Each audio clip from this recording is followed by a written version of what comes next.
आइए दोस्तों, सबसे पहले आज हम चालू करने वाले हैं 10th क्लास का पहला chapter chemical reaction and equation.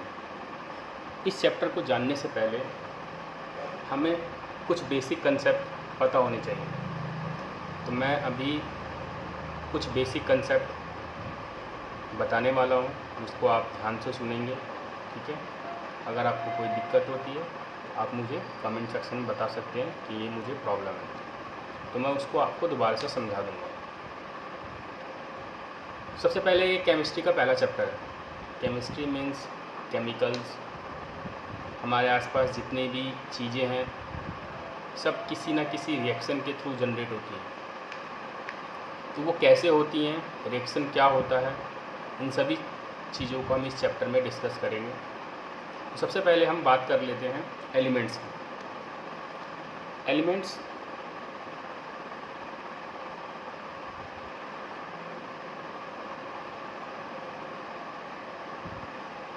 हमारे एनवायरनमेंट में जो भी प्योर चीज़ें हैं जिसको हम फर्दर डिवाइड नहीं कर सकते हैं उसको हम एलिमेंट बोलते हैं। जैसे गोल्ड, क्योंकि अगर मैं गोल्ड को तोड़ता हूँ तो गोल्ड ही निकलेगा, कोई दूसरा पार्टिकल्स नहीं निकलेगा, ठीक है। और iron, magnesium, phosphorus, hydrogen, oxygen, ऐसे बहुत सारे एलिमेंट हैं। तो जब एलिमेंट की डिस्कवरी हुई तो कई साइंटिस्ट ने अपना अपना रिसर्च करके अपने अपने व्यूज़ दिए।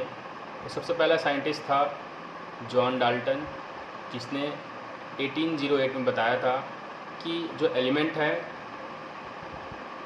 उसने एलिमेंट को डिस्क्राइब करने के लिए कि एलिमेंट किससे मिलकर बना हुआ है, उसने एक एग्ज़ाम्पल लिया। उसने एक ब्रिक लिया, उस ब्रिक को उसने कट किया तो जो इसका हाफ पार्ट था उसको उसने फिर कट किया, फिर उस हाफ पार्ट को और काटा उसने, ऐसे करके वो काटता गया।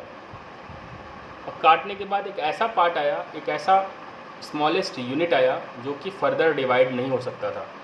तो उसने कहा ये एलिमेंट का सबसे फंडामेंटल यूनिट है, यानी बेसिक यूनिट है, और इसी से मिलके पूरा का पूरा एक एलिमेंट तैयार हुआ है। और इस फंडामेंटल यूनिट का उसने नाम दिया एटम, ठीक है। फिर जैसे जैसे टेक्नोलॉजी डेवलप हुई, पता चला कि एटम को भी डिवाइड कर सकते हैं। इलेक्ट्रॉन, प्रोटॉन और न्यूट्रॉन में। ऐसे और भी 2-3 पार्टिकल्स हैं, लेकिन हमें बस यही इन्हीं तीनों पार्टिकल्स को पढ़ना है जो बेसिक पार्टिकल्स हैं, ठीक है। इलेक्ट्रॉन, प्रोटॉन और न्यूट्रॉन। इलेक्ट्रॉन का सिंबल है ई, प्रोटॉन का है पी और न्यूट्रॉन का है एन। अब बात करते हैं चार्ज की, कि हर एक पार्टिकल्स के ऊपर कोई ना कोई चार्ज होता है, या तो वो न्यूट्रल होगा, या तो पॉजिटिव होगा, या तो नेगेटिव होगा। तो इलेक्ट्रॉन के ऊपर नेगेटिव चार्ज होता है, प्रोटॉन के ऊपर पॉजिटिव, न्यूट्रॉन का मतलब कोई चार्ज नहीं होगा न्यूट्रॉन पे। इसको याद करने का तरीका है पी से प्लस, एन से नहीं, और इलेक्ट्रॉन पे माइनस। तो ये बेसिकली एक जनरल ओवरव्यू था, क्योंकि मैं अभी बताने वाला हूँ आगे एलिमेंट्स के बारे में। तो आपको इन तीनों चीज़ों के बारे में पता होनी चाहिए कि ये क्या है और ये कहाँ मौजूद है। तो बेसिकली हमने देखा कि एलिमेंट जो है वो एटम से मिलके बना हुआ है, और एटम को फर्दर डिवाइड किया इलेक्ट्रॉन, प्रोटॉन, न्यूट्रॉन। यानी एटम के अंदर जब हम जाकर देखेंगे तो उसके अंदर इलेक्ट्रॉन मौजूद होगा, प्रोटॉन मौजूद होगा और न्यूट्रॉन मौजूद होगा। तो हम बात कर लेते हैं एलिमेंट्स की। सबसे पहले आपको एलिमेंट पता होना चाहिए। तो पहले नंबर पे हमारा हाइड्रोजन, जिसका सिंबल है H। फिर है हीलियम, जिसका सिंबल है He। फिर है बेरिलियम, जिसका सिंबल है Be।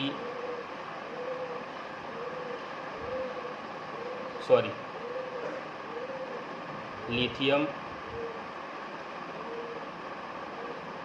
जिसका सिंबल है Li,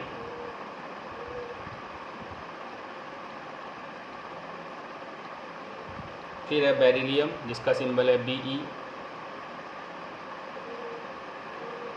फिर है बोरोन जिसका सिंबल है B, फिर है 6 नंबर पे कार्बन जिसका सिंबल है C, 7 पे है नाइट्रोजन जिसका सिंबल है N, फिर 8 नंबर पे ऑक्सीजन जिसका सिंबल है O, फिर है हमारा फ्लोरीन जिसका सिंबल है F, फिर है हमारा नियॉन जिसका सिंबल है Ne। इसके बाद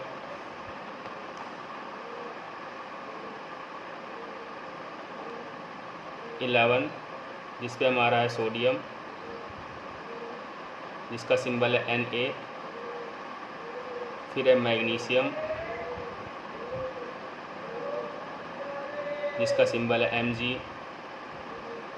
फिर है एल्यूमिनियम जिसका सिंबल है Al, फिर है सिलिकॉन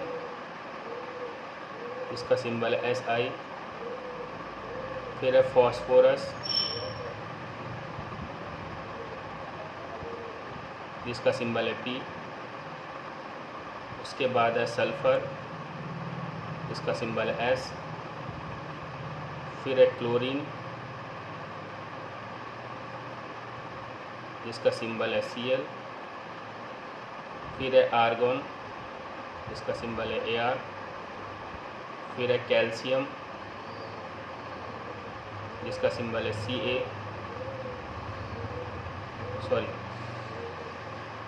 पोटेशियम जिसका सिंबल है K, फिर है कैल्शियम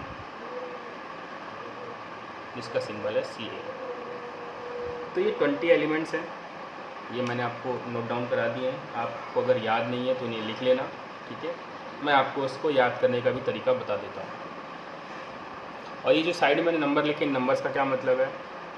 देखो, ये सिंबल, सबसे पहली चीज़, सिंबल हम तभी इस्तेमाल करते हैं क्योंकि हम हर जगह इतने बड़े नाम को लिख नहीं सकते हैं। तो सिंबल एक इंडिकेशन है उस एलिमेंट का, शॉर्ट वे रिप्रेजेंटेशन कह सकते हैं हम, ठीक है ना।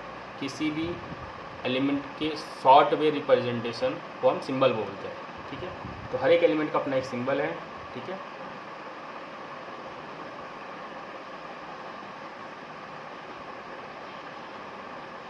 इसको याद करने का तरीका है, जैसे 1 2 3 4 5 6 7 8 9 10 11।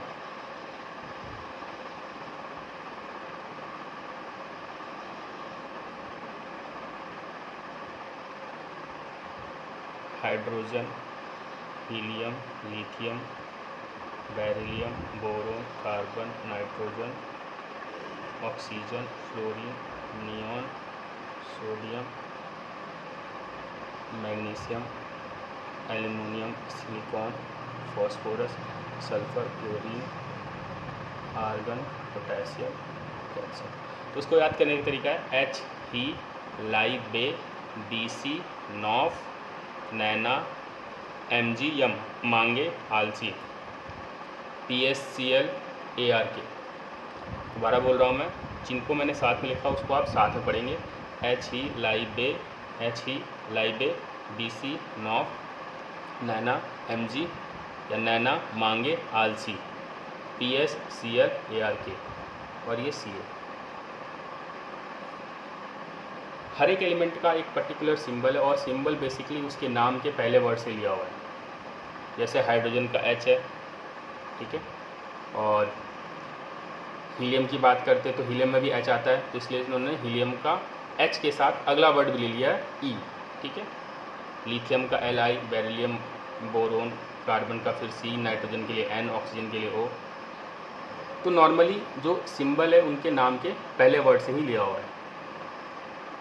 अब बात करते हैं कई कई जगह एक्सेप्शन भी, एक्सेप्शन मतलब इन द सेंस कि कुछ एलिमेंट के नाम का पहला लेटर तो कुछ और है लेकिन उसका सिंबल अलग है। जैसे अगर हम बात करते हैं सोडियम, तो सोडियम का एस होना चाहिए लेकिन Na है, तो आपको ये याद रखना पड़ेगा, ठीक है।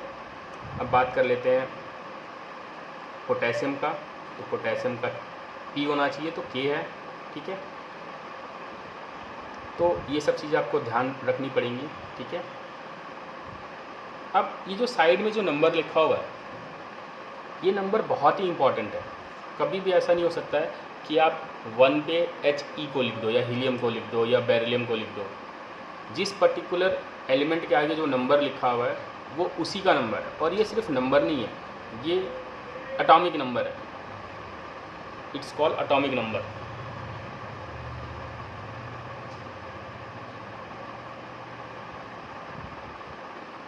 इसका सिंबल जेड होता है, एटॉमिक नंबर को जेड से रिप्रेजेंट करते हैं, आपने 9th में पढ़ा होगा ऑलरेडी।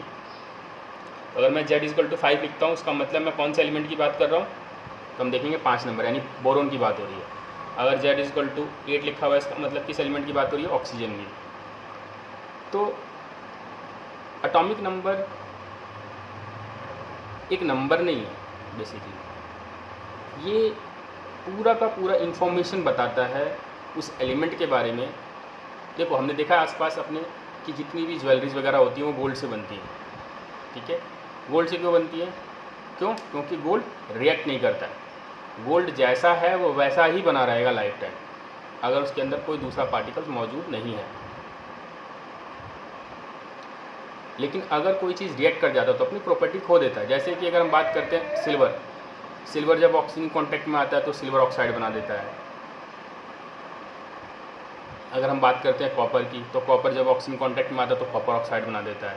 और कॉपर का कलर ब्राउन होता है, लेकिन कॉपर ऑक्साइड की अगर हम बात करते हैं तो वो हमारा क्या होता है, ब्लैक कलर। तो जब भी कॉपर किसी के साथ रिएक्ट करेगा तो अपनी प्रॉपर्टी लूज़ कर देगा, एक नया सब्सटेंस बनाएगा with new property. New property का मतलब पहले कॉपर का कलर अलग था, लेकिन जैसे कॉपर ऑक्साइड बना उसका कलर अपना है तो अपना कलर शो करेगा। तो कोई भी एलिमेंट रिएक्ट करता है नहीं करता, ये सारा का सारा इन्फॉर्मेशन हमें एटॉमिक नंबर से ही मिलता है। तो एटॉमिक नंबर अगर हमें मालूम है तो हम बता सकते हैं कि एलिमेंट रिएक्ट करेगा, किसके साथ रिएक्ट करेगा, ठीक है, और क्या बनाएगा। तो इसके लिए आपको एटॉमिक नंबर याद होना चाहिए। जिनको याद नहीं वो याद कर लेंगे, जिनको याद है बहुत अच्छी बात है। हम आगे बढ़ते हैं।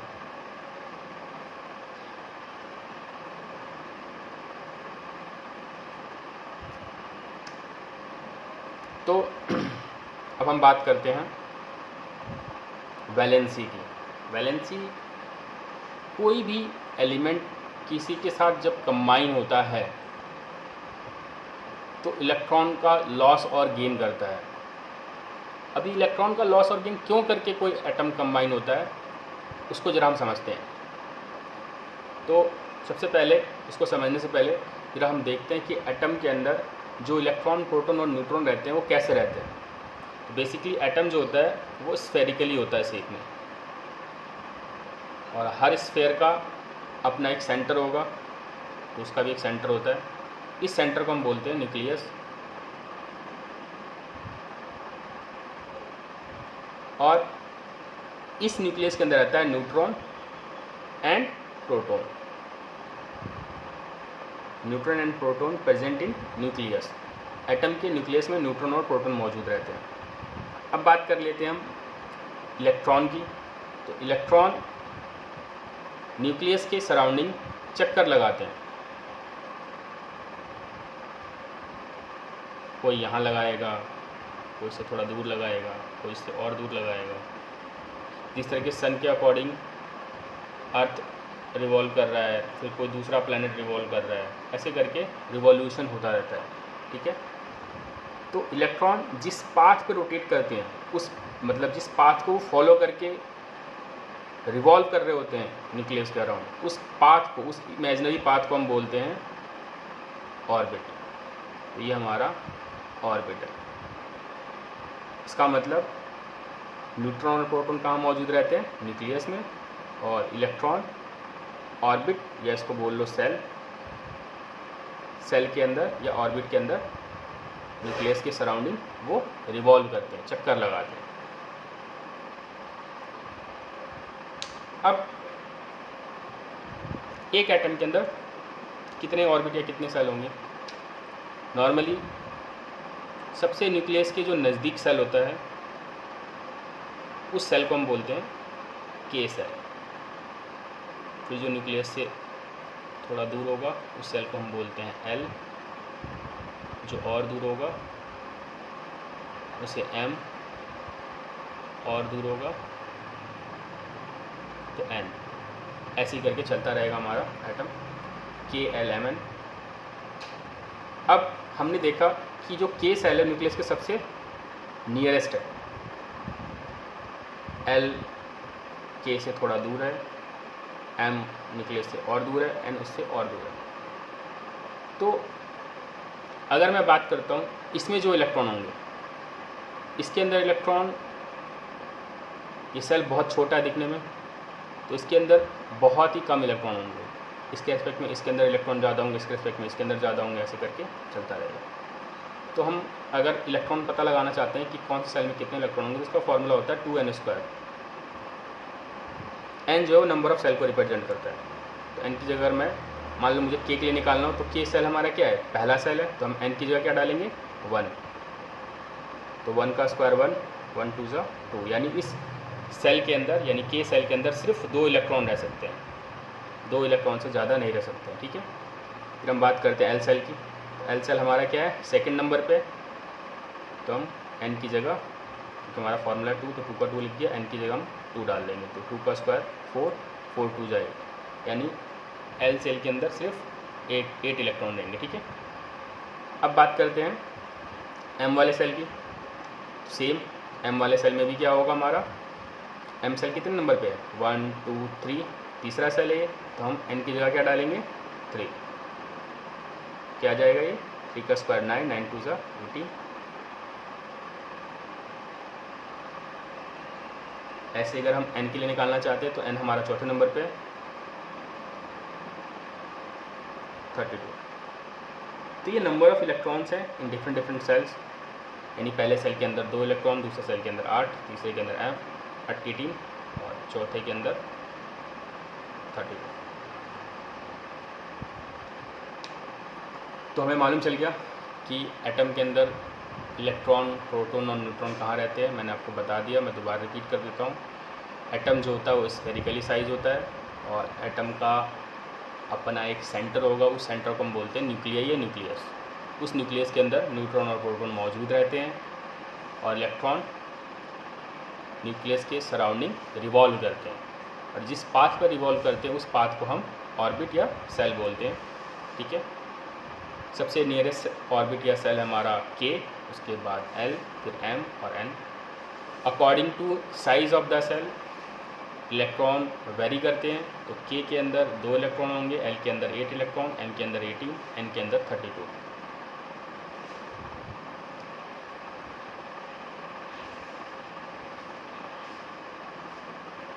अब बात करते हैं हम आगे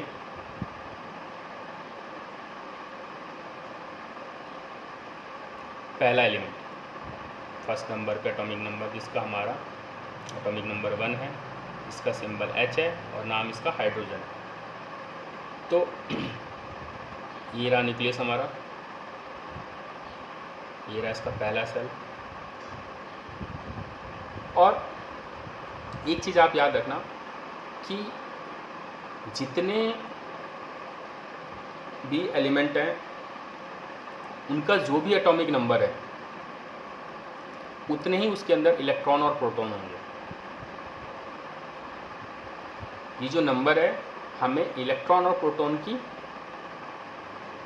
प्रेजेंस बताता है, नंबर ऑफ इलेक्ट्रॉन और प्रोटॉन कितना है। तो अगर कोई एलिमेंट है, अगर पहले नंबर पे आ रहा है तो उसके अंदर इलेक्ट्रॉन 1 होगा, प्रोटॉन भी 1 होगा। यानी एटॉमिक नंबर जो है बेसिकली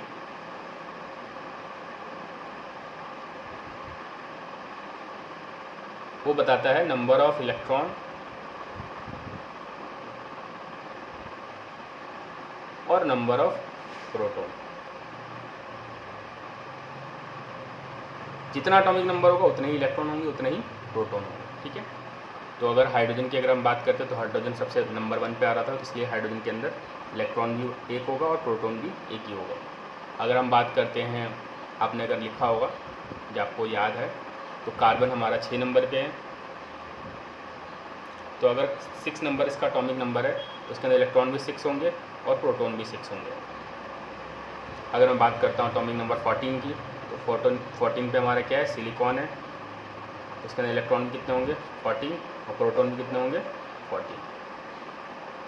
तो बेसिकली एटॉमिक नंबर को हम कैसे डिफाइन करेंगे, atomic number is defined as the number of electron और the number of proton present in atom.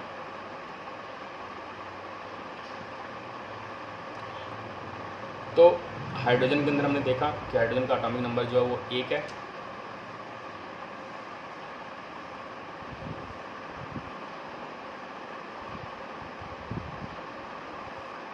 इसका सिंबल Z है। हाइड्रोजन का एटॉमिक नंबर 1 है, तो उसके अंदर इलेक्ट्रॉन कितने होंगे, 1, और प्रोटॉन कितने होंगे, 1। इसका हम डायग्राम बना के देखते हैं। ये रहा न्यूक्लियस, इस न्यूक्लियस के अंदर हमारा प्रोटॉन मौजूद होगा और ये रहा इसका पहला सेल। इस सेल के अंदर एक इलेक्ट्रॉन ऐसे रिवॉल्व कर रहा होगा। फिर हम बात कर लेते हैं 2 नंबर पे। 2 नंबर पे है हीलियम।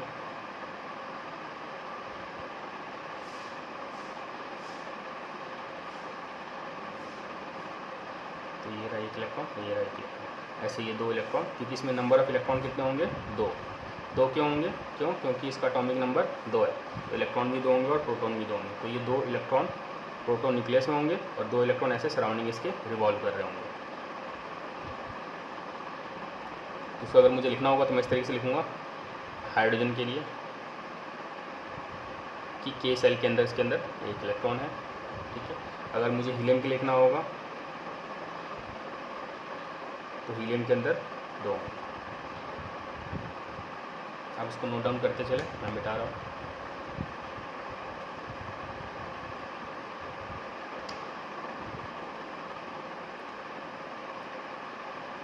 अब बात करते हैं जिसका एटॉमिक नंबर 3 है, जो कि हमारा लिथियम है।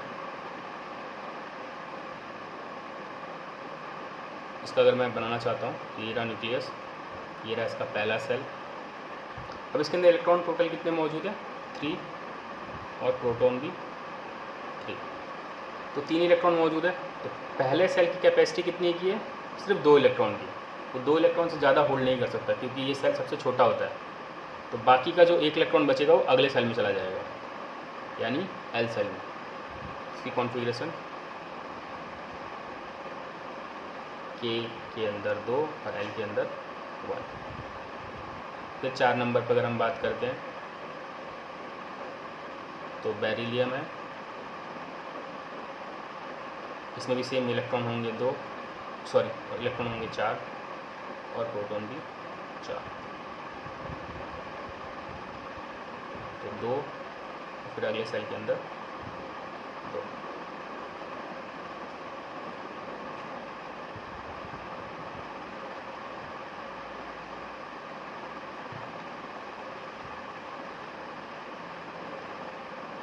फिर 5 नंबर पे हमारा बोरोन। इसमें इलेक्ट्रॉन 5 होंगे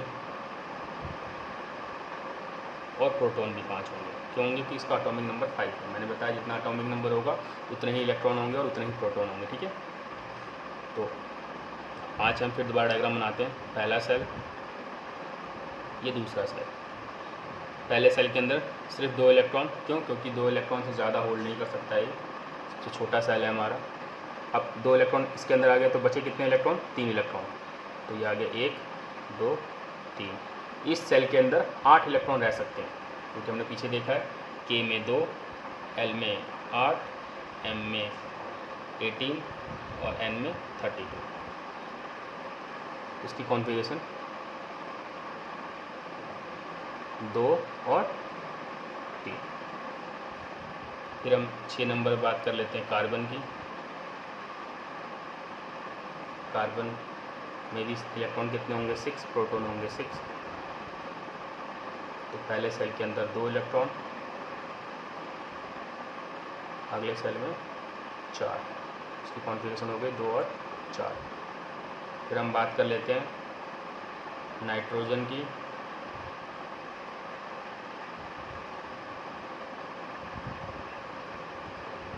तो इसमें भी 7 इलेक्ट्रॉन है और प्रोटॉन भी 7 है। सेम पहले सेल के अंदर 2 इलेक्ट्रॉन, कितने बच गए 5, तो 1 2 3 4 5, तो इसकी कॉन्फ़िगरेशन हो गई 2 और 5।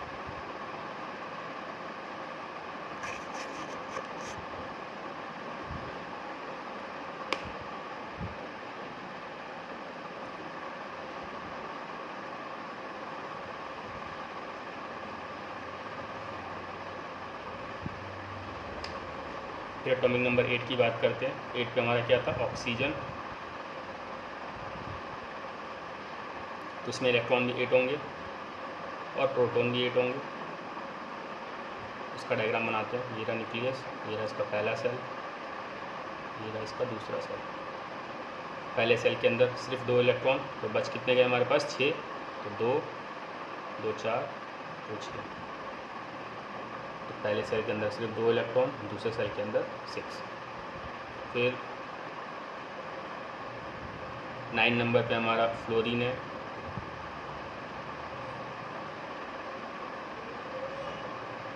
अब इसके अंदर इलेक्ट्रॉन कितने होंगे 9। जैसा कि मैंने बताया आपको कि जितना एटॉमिक नंबर होगा उतने ही इलेक्ट्रॉन और उतने ही प्रोटॉन होंगे। तो इसमें इलेक्ट्रॉन होगा 9 और प्रोटॉन होगा 9, ठीक है। तो ये रहा न्यूक्लियस, इसके अंदर ये पहला सेल 2 इलेक्ट्रॉन। अब कितने बच गए हमारे पास 7 इलेक्ट्रॉन। तो first, second, third, fourth, fifth, sixth, seventh. आप इलेक्ट्रॉन को बराबर दिखा सकते हो डायग्राम में अच्छे से। डायग्राम कभी जब भी बनाएंगे हम ऐसे नहीं बनाएंगे कि अगर आपको इसको बनाना है, अपने 2 इलेक्ट्रॉन एक तरफ बना दिया और 7 इलेक्ट्रॉन एक तरफ बना दिया, ये गलत हो जाएगा। ये इसलिए गलत हो जाएगा क्योंकि इलेक्ट्रॉन के ऊपर हमने क्या पढ़ा, चार्ज कौन सा होता है, नेगेटिव। और नेगेटिव हमेशा क्या करता है, रिपेल करता है।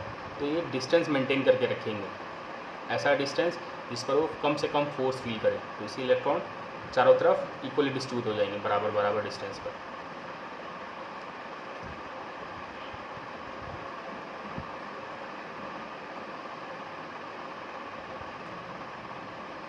फिर हम बात करते हैं 10 नंबर पे। 10 नंबर पे हमारा नियॉन, इसका सिंबल Ne है और इसका डायग्राम बनाते हैं हम। इसमें इलेक्ट्रॉन कितने होंगे 10, प्रोटॉन भी होंगे 10। ये रहा न्यूक्लियस, ये रहा इसका पहला सेल, ये रहा इसका दूसरा सेल। पहले सेल के अंदर सिर्फ 2 इलेक्ट्रॉन, बाकी जो बच गए 2 4 6 8, ऐसे दिखा सकते हो आप। इसकी कॉन्फ़िगरेशन क्या हो जाएगी 2 और 8। अब बात करते हैं 11 नंबर पे। 11 नंबर पे हमारा सोडियम है, इसका सिंबल है Na। इसके अंदर इलेक्ट्रॉन कितने होंगे 11, प्रोटॉन भी 11, सेम 2। अब कितने बच गए हमारे पास 9 इलेक्ट्रॉन। देखो अगला जो सेल है इसकी कैपेसिटी कितने की थी, 8 इलेक्ट्रॉन की। उसमें सिर्फ हम 8 इलेक्ट्रॉन बनाएंगे, 1 2 3 4 5 6 7 8। और अगला सेल 1 इलेक्ट्रॉन। तो इसकी कॉन्फ़िगरेशन क्या होगी, पहले सेल में 2, दूसरे सेल में 8 और तीसरे सेल में 1।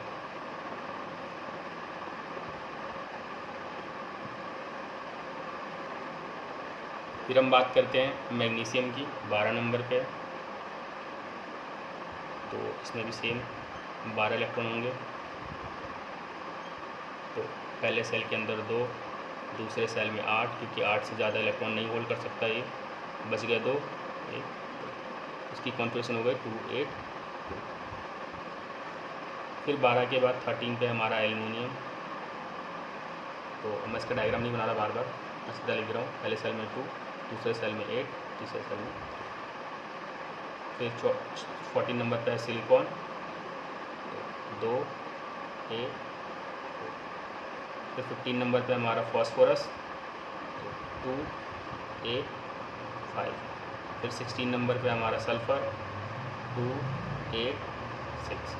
फिर 17 नंबर पे हमारा क्लोरीन, 287। फिर 18 नंबर पे हमारा आर्गन 288।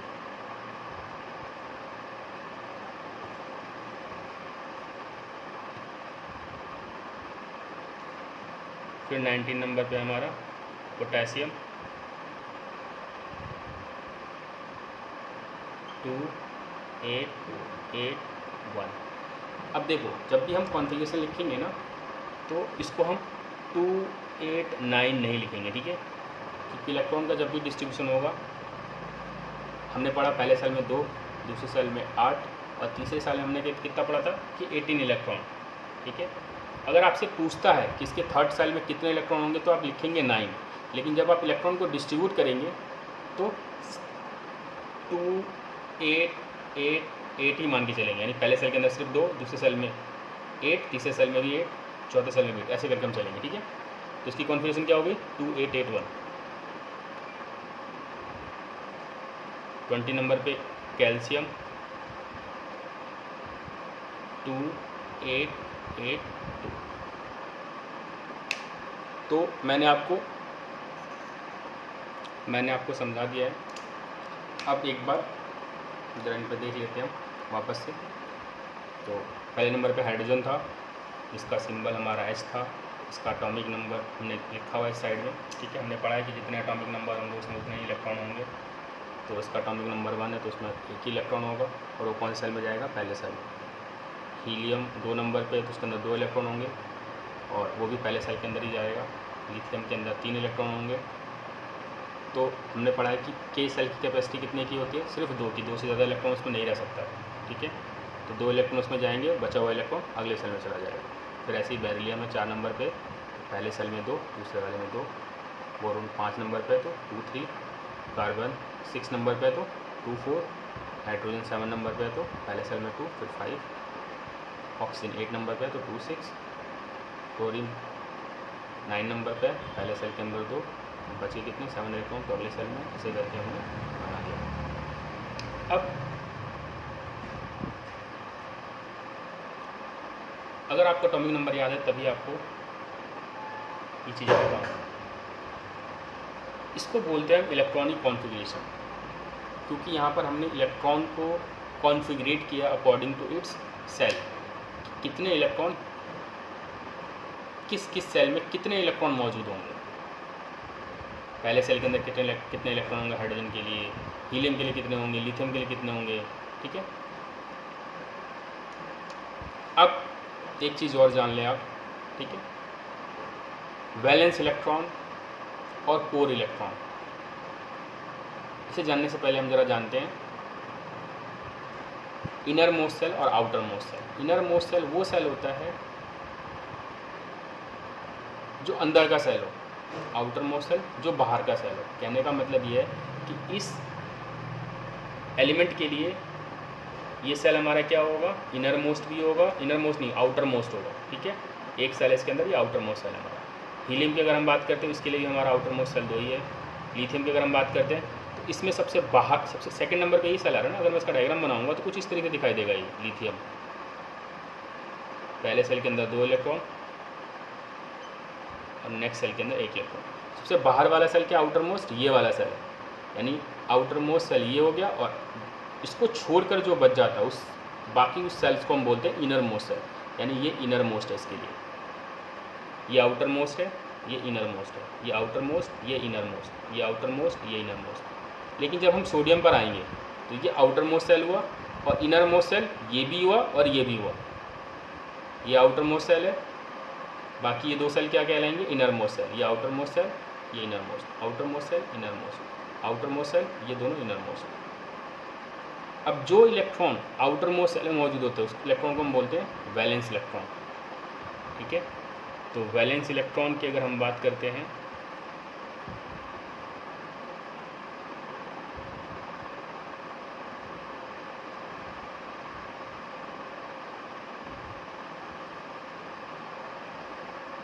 इसमें वैलेंस इलेक्ट्रॉन कितना है 1, इसमें वैलेंस इलेक्ट्रॉन 2, इसमें valence electron 1, outer most shell, ठीक है ना। इसलिए इसमें वैलेंस इलेक्ट्रॉन 2, इसमें वैलेंस इलेक्ट्रॉन 3, 4 5 6 7, इसके लिए 1 फिर 2 3 4 5 6 7.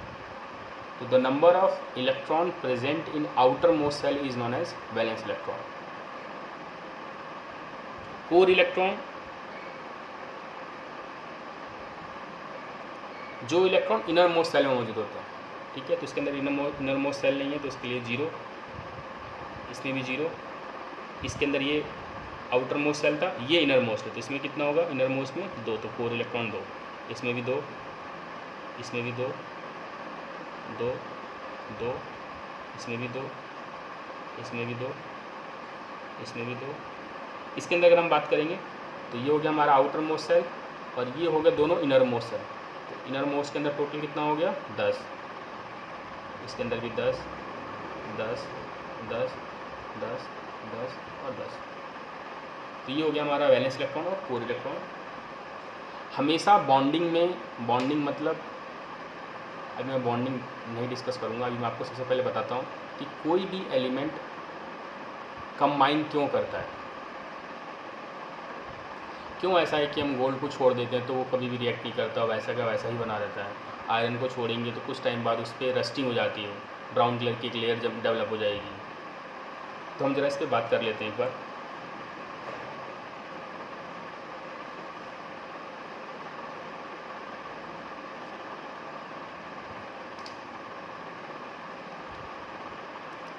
हमने देखा कि जो हाइड्रोजन था उसके अंदर 1 इलेक्ट्रॉन मौजूद थे और वो के सेल के अंदर मौजूद था. और हमने पढ़ा है, देखो कोई भी एटम स्टेबल तभी होता है, एलिमेंट स्टेबल तभी होता है जब उसका या तो सेल कंप्लीट होना चाहिए या तो सेल खाली होना चाहिए. कहने का मतलब ये है कि अगर ये इसका पहला सेल है तो पहले सेल की कैपेसिटी कितने की थी, 2 इलेक्ट्रॉन की. तो इसमें 2 इलेक्ट्रॉन नहीं है, उसका मतलब ये रिएक्ट करेगा. इस सेल की अगर हम बात करते हैं तो ये पहला सेल है और पहले सेल के अंदर 2 इलेक्ट्रॉन होना चाहिए, तो यहाँ पर ये है, तो इसका मतलब ये रिएक्ट नहीं करेगा. इसकी अगर हम बात करते हैं तो ये सेल तो कंप्लीट है, लेकिन ये इस सेल के अंदर कितने इलेक्ट्रॉन होने चाहिए थे, 8, लेकिन यहाँ पर ये 1 है, तो ये रिएक्ट करेगा. सेम ये भी रिएक्ट करेगा, ये भी रिएक्ट करेगा.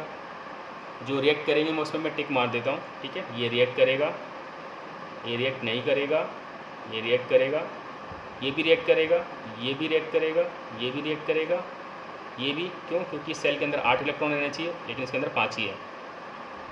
ये भी करेगा, ये भी करेगा, ये नहीं करेगा. क्यों नहीं करेगा? क्योंकि इस सेल के अंदर 8, दोनों सेल कंप्लीट है. इस सेल के अंदर 2 होना चाहिए, 2 है. इस सेल के अंदर 8 होने चाहिए, 8 है, तो ये रिएक्ट नहीं करेगा. अब आते हैं 2 8. नेक्स्ट हमने पढ़ा कि सेल के अंदर कितना होना चाहिए, 80, या हम कह लें इलेक्ट्रॉनिक कॉन्फ़िगरेशन में 8, ठीक है. तो यहाँ पर कितने इलेक्ट्रॉन है, 1 इलेक्ट्रॉन है, तो ये भी कंप्लीट नहीं है, तो ये भी रिएक्ट करेगा, ये भी रिएक्ट करेगा, ये भी, ये भी, ये भी, ये भी. तो ये सारे एलिमेंट रिएक्ट करेंगे. तो हम कॉन्फ़िगरेशन के बेसिस से बता सकते हैं. कॉन्फ़िगरेशन तब याद होंगे जब आपको एटॉमिक नंबर याद होंगे. तो आप कॉन्फ़िगरेशन के बेसिस पे बता सकते हो कि ये एलिमेंट रिएक्ट करेगा और ये एलिमेंट रिएक्ट नहीं करेगा, ठीक है.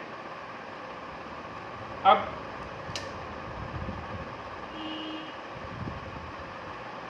एक नया टर्म वैलेंसी. वैलेंसी की अगर हम बात करते हैं तो वैलेंसी क्या है? Valency the number of electron loss और gain by the atom to become stable. कहने का मतलब ये है कि कोई भी एलिमेंट या कोई भी एटम इलेक्ट्रॉन जब लूज़ करता है या गेन करता है अपने सेल को कंप्लीट करने के लिए, उस नंबर को हम बोलते हैं वैलेंसी. पर्टिकुलर जैसे सपोज अगर मैं बात करता हूँ हाइड्रोजन की, तो इस सेल के अंदर कितने इलेक्ट्रॉन होने चाहिए थे, 2, लेकिन इस सेल के अंदर सिर्फ 1 इलेक्ट्रॉन है. तो ये 2 तरीके से स्टेबिलिटी दिखाएगा. मैंने बताया आपको कि एटम को स्टेबल होने के लिए या तो अपना सेल कंप्लीट करना पड़ेगा या तो अपना सेल खाली करना पड़ेगा. तो इसकी वैलेंसी क्या हो सकती है हमारी, 1. क्यों? क्योंकि 1 इलेक्ट्रॉन लूज़ करके या गेन करके वो अपने आप को स्टेबल कर सकता है। जब वो गेन करेगा तो उसके अंदर इलेक्ट्रॉन कितने हो जाएंगे 2, और जब वो लूज़ करेगा तो ये सेल खाली हो जाएगा, तब भी वो स्टेबल है। अभी आप थोड़े समय टाइम के लिए लूज़ होगा तो वैलेंसी प्लस में होगी और गेन होगा तो माइनस होगा। ये आप ध्यान रख लीजिए, थोड़े टाइम के लिए मैं आपको समझाऊंगा ही कि प्लस और माइनस हमने क्यों लिया हुआ है। तो ये इलेक्ट्रॉन लूज़ भी कर सकता है इसलिए प्लस, और ये गेन भी कर सकता है इसलिए माइनस। ये देखो वो लूज़ और गेन इसलिए कर रहा है क्योंकि वो स्टेबल नहीं है, ये स्टेबल है तो इसलिए किसी के साथ रिएक्ट नहीं करेगा, इसकी वैलेंसी 0। अब हम बात करते हैं लिथियम की। तो लिथियम हमने देखा कि ये सेल है, इस सेल के अंदर कितने इलेक्ट्रॉन होने चाहिए थे 8, ठीक है, लेकिन इस सेल के अंदर कितना मौजूद है 1।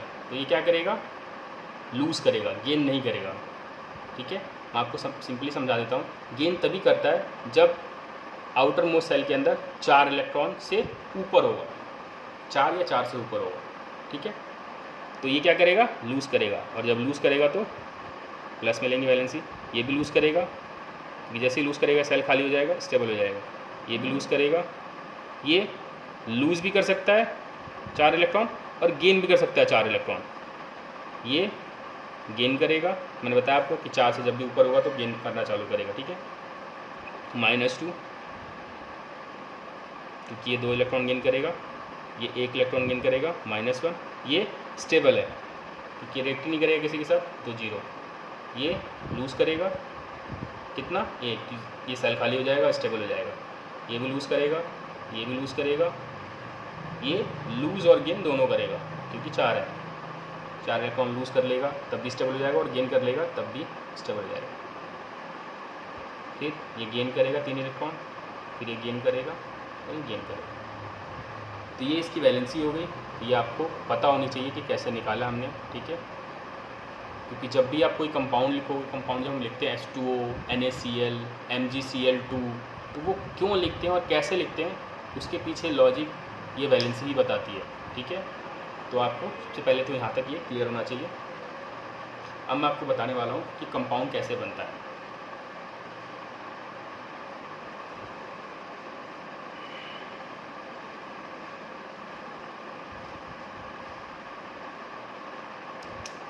जैसे सपोज मुझे सोडियम क्लोराइड बनाना है,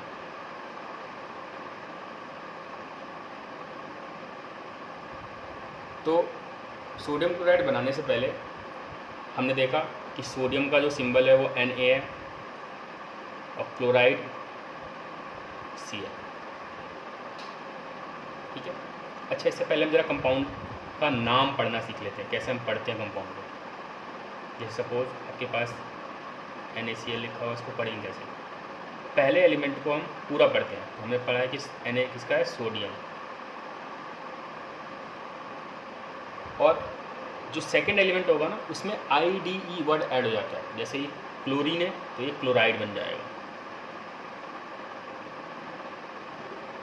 जैसे अगर हम बात करते हैं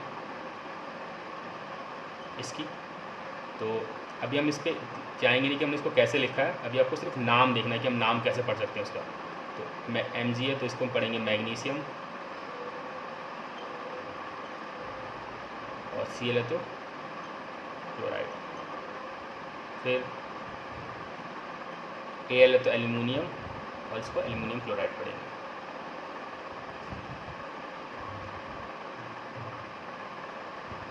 Mg मैग्नीशियम,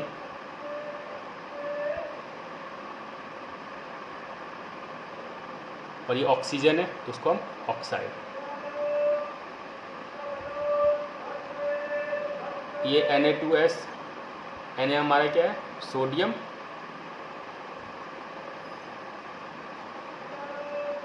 और S क्या है हमारा, सल्फर, तो ये हो जाएगा हमारा क्या, सल्फाइड। तो ये सोडियम सल्फाइड। ऐसे करके हम नाम पढ़ सकते हैं। अब जरा मैं आपको बताने वाले कोई कंपाउंड कैसे बन रहा है, तो मैं इसको आपको समझाता हूँ। देखिए, जैसे सोडियम क्लोराइड हमारा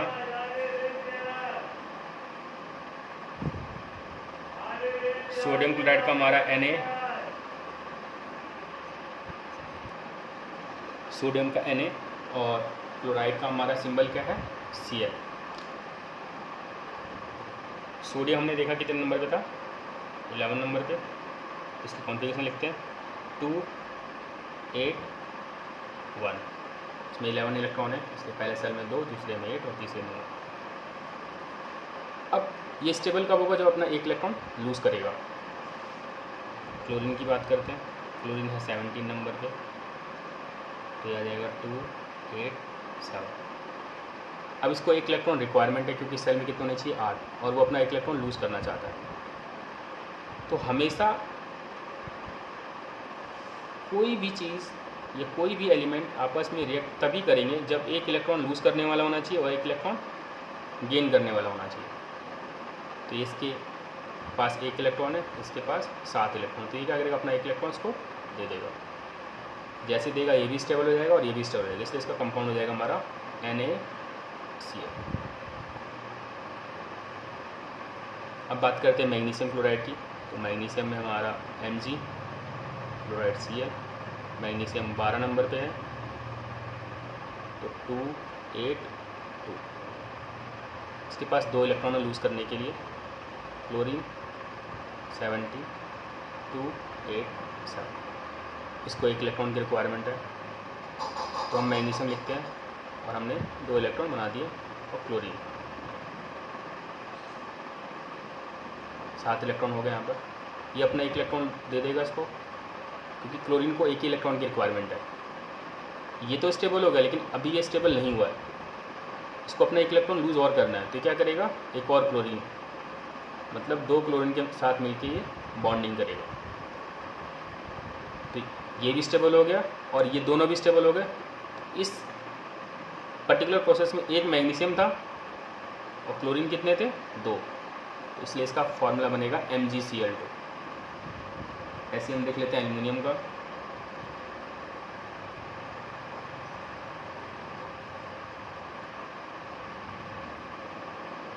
एल्युमिनियम क्लोराइड, एल्युमिनियम 13 नंबर पे है,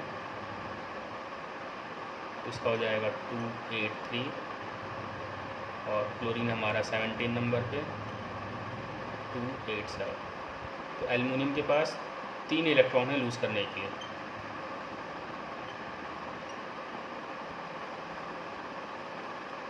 और क्लोरीन को सिर्फ एक इलेक्ट्रॉन की रिक्वायरमेंट है, तो ये एक इलेक्ट्रॉन इसको लूज़ करके दे देगा यहाँ से। ये स्टेबल हो जाएगा, लेकिन ये स्टेबल नहीं है, तो हम एक और क्लोरीन लेंगे।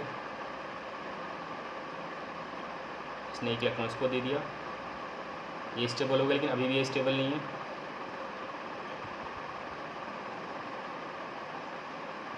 अब ये स्टेबल हो गया, इसलिए इसके अंदर एक एल्युमिनियम और 3 क्लोरीन ने पार्टिसिपेट किया, तभी स्टेबल हुआ है, इसलिए इसका फॉर्मूला होगा AlCl3। तो हम हर एक का ऐसे बना के तो देख नहीं सकते, तो इसके लिए एक शॉर्टकट है, उसको भी जरा देख लेते हैं।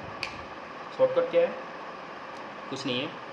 जैसे आपको एल्युमिनियम क्लोराइड का फॉर्मूला बनाना है, जिसका भी फॉर्मूला बनाना है उसका सिंबल लिख लो पहले आप, और उसकी वैलेंसी लिख लो। एल्युमिनियम की वैलेंसी कितनी है, 3। क्यों, क्योंकि ये 3 इलेक्ट्रॉन लूज़ करेगा, ठीक है। और क्लोरीन की वैलेंसी क्या है, 1। क्यों, क्योंकि एक इलेक्ट्रॉन गेन करके स्टेबल होगा, तो इसलिए इसका फॉर्मूला क्या बन जाएगा हमारा, Al के आगे 1, हम साइन को नहीं देखते हैं, जो भी लिखा हुआ, ठीक है ना। और Cl के आगे क्या है, 3, तो AlCl3। क्लियर।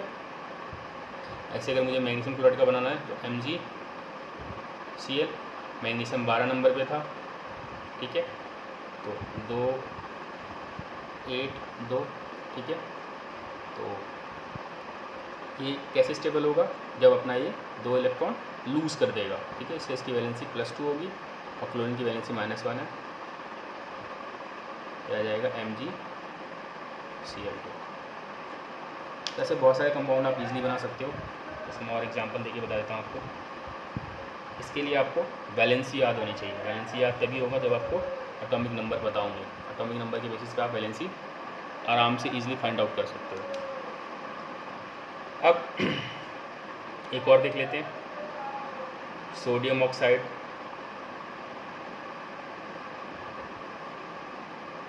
तो सोडियम ऑक्साइड बनाने के लिए सोडियम का सिंबल है Na और ऑक्साइड का O। सोडियम 11 नंबर पे है तो इसकी कॉन्फ़िगरेशन आ जाएगी 2 8 1। ये एक इलेक्ट्रॉन लूज़ करके स्टेबल होगा, तो लूज़ करेगा। मैं दोबारा समझा दे रहा हूँ, जब भी आउटर मोस्ट सेल में 4 से नीचे इलेक्ट्रॉन होंगे तो वो लूज़ करेगा, और 4 से ऊपर होंगे तो वो गेन करेगा। यहाँ पर 4 से नीचे है तो ये लूज़ करेगा, और जब लूज़ करता है तो हम वैलेंसी क्या लेते हैं, पॉजिटिव, ठीक है ना, इसलिए +1। फिर हम ऑक्सीजन की बात करते हैं। ऑक्सीजन कितने नंबर पे है, 8 नंबर पे, तो आ जाएगा 2 और 6। मैंने बताया इसके अंदर कि ये 4 से ऊपर होगा तो क्या करेगा, गेन करेगा। तो 4 से ऊपर है तो इलेक्ट्रॉन गेन करेगा। कितना इलेक्ट्रॉन गेन करेगा, 2, इसलिए इसकी वैलेंसी कितनी होगी, -2। ये बन गया हमारा Na2O। ऐसे ही हम लिथियम ऑक्साइड बना सकते हैं, सोडियम हाइड्रोक्साइड, कुछ भी बना सकते हैं, कोई भी कंपाउंड बना सकते हैं, बशर्ते आपको वैलेंसी अगर याद है तो, ठीक है। कुछ कंपाउंड जिनकी वैलेंसी आपको पता होनी चाहिए। इससे पहले एक चीज़ और देख लेते हैं हम। तो सोडियम ऑक्साइड था, कार्बन डाइऑक्साइड, तो कार्बन डाइऑक्साइड, कार्बन का C, और डाइऑक्साइड ऑक्सीजन है तो हम O ही लिखेंगे, ठीक है ना, डाई से मतलब नहीं है। अब कार्बन की वैलेंसी, कार्बन हमारा 6 नंबर पे है तो 2 और 4, तो इसकी वैलेंसी +-4 दोनों हो सकती है, +4 भी और -4 भी, जैसा कि हमने देखा था पीछे। ऑक्सीजन कितने नंबर पे, 8 नंबर पे, तो 2 और 6। इसकी वैलेंसी, क्योंकि मैंने बताया कि जब भी ये नंबर 4 से ऊपर होगा तो इलेक्ट्रॉन गेन करेगा, और गेन कितना इलेक्ट्रॉन गेन करेगा, 2, और गेन करने पर हम नेगेटिव साइन लेते हैं तो -2। तो इसकी वैलेंसी तो -2 कन्फर्म हो गई। इसकी वैलेंसी कन्फर्म नहीं, क्योंकि 2 वैलेंसी है इसकी। तो आप ध्यान रखना कि हमेशा एक वैलेंसी नेगेटिव होगी तो दूसरी वैलेंसी पॉजिटिव होगी, मतलब जैसे उसका अपोजिट होगा, तो नेगेटिव साइन है तो ये पॉजिटिव वाले वैलेंसी उठाएंगे इसको, ठीक है। तो ये बन गया हमारा कंपाउंड C2O4। अब इसमें से कॉमन क्या है, नंबर 2 कॉमन है, हम 2 कॉमन निकालेंगे। ऐसे कॉमन निकालेंगे तो क्या बन जाएगा, C1O2, यानी इसको लिखेंगे CO2। क्लियर।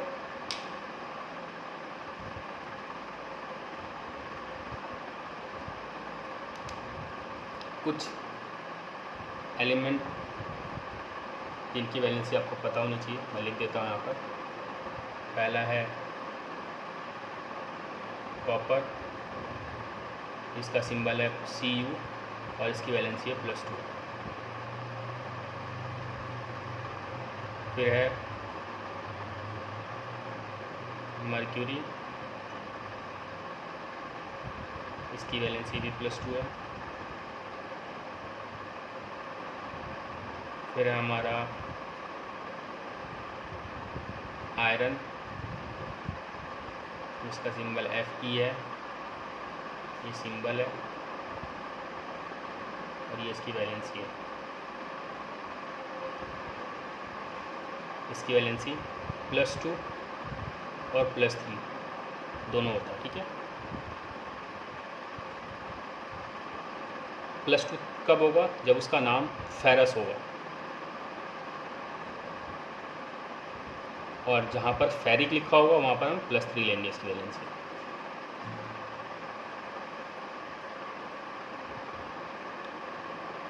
फिर है हमारा सिल्वर, इसका सिंबल है Ag, इसकी वैलेंसी है +1।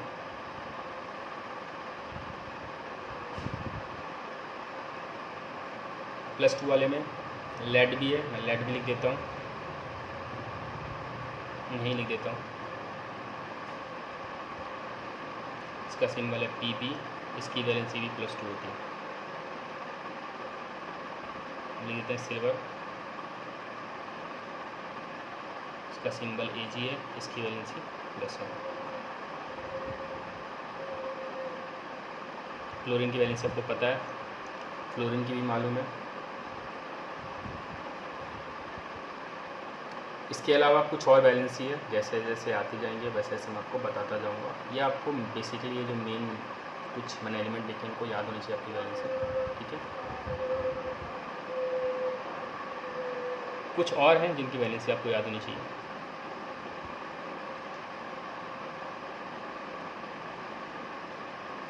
जैसे हमारा हाइड्रोक्साइड, इसका सिंबल OH है, इसकी वैलेंसी -1 है। नाइट्रेट, इसका सिंबल NO3 है, इसकी वैलेंसी भी -1 है।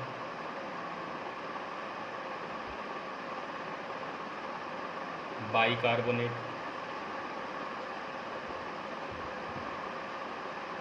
HCO3, जिसकी वैलेंसी -1 है। फिर है कार्बोनेट CO3, जिसकी वैलेंसी -2। सल्फेट, जिसका सिंबल SO4, -2। फॉस्फेट, PO4, इसकी वैलेंसी -3। ठीक है।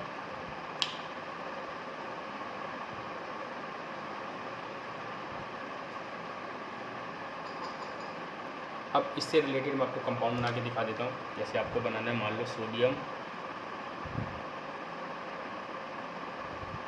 हाइड्रोक्साइड। सोडियम का सिंबल Na है, हमने अभी जस्ट देखा। हाइड्रोक्साइड का सिंबल अभी जस्ट पीछे देखा हमने, OH है। ठीक है। तो सोडियम 11 नंबर पे है, तो इसकी वैलेंसी आ जाएगी +1, और इसकी वैलेंसी हमने जस्ट अभी पीछे लिखा था -1। इसकी वैलेंसी हमने कैसे निकाला है मैं इसको आपको बाद में समझाऊंगा, पहले आप इसे लर्न कर लीजिए। ये आ गया हमारा NaOH, क्योंकि Na के आगे 1 है और OH के आगे 1 है।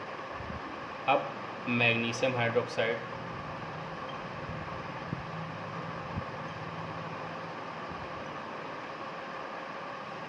Mg, और हाइड्रोक्साइड का OH।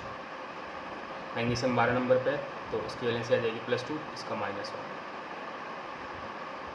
तो Mg के आगे 1। अब जो ये OH है, यहाँ पर OH के आगे 2 है, तो अगर आप ऐसे लिखते हो तो ये गलत हो जाएगा। ब्रैकेट यहाँ पर यूज करेंगे, क्योंकि यहाँ पर ये बता रहा है कि OH का अमाउंट 2 है। यहाँ पर आपने लिख दिया, इसका मतलब H2 है सिर्फ। ठीक है ना। तो इसको हम ऐसे लिखेंगे Mg, फिर ब्रैकेट यूज करेंगे OH। जब भी 1 से ज़्यादा होगा हम वहाँ पर ब्रैकेट इस्तेमाल करेंगे। ठीक है।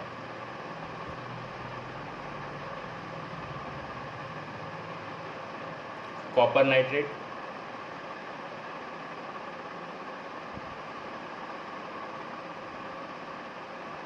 कॉपर का Cu है, नाइट्रेट का NO3 है।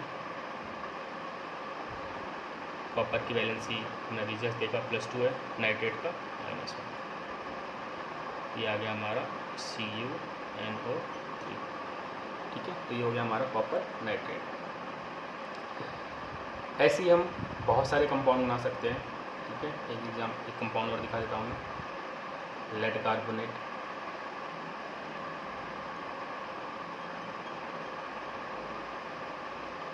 तो लेड का सिंबल Pb, कार्बोनेट का CO3, लेड की वैलेंसी +2, मैंने अभी जस्ट पीछे लिखवाया था।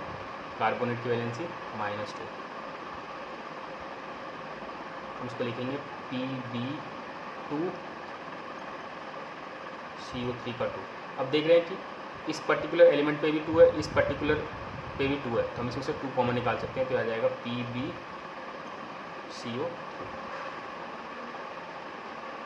तो ये हमारी बेसिक क्लास थी, जो कि आपको अच्छे से समझ में आ गई होगी। अगर नहीं आई है तो आप मुझे कमेंट में बता सकते हैं, मैं आपको दोबारा दूसरे तरीके से भी समझा सकता हूँ।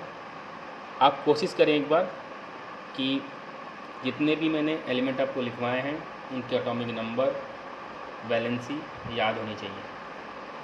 इसके बाद हम इसके नेक्स्ट वीडियो में मिलेंगे, जो कि हमारा चैप्टर स्टार्टिंग का होगा। Thank you.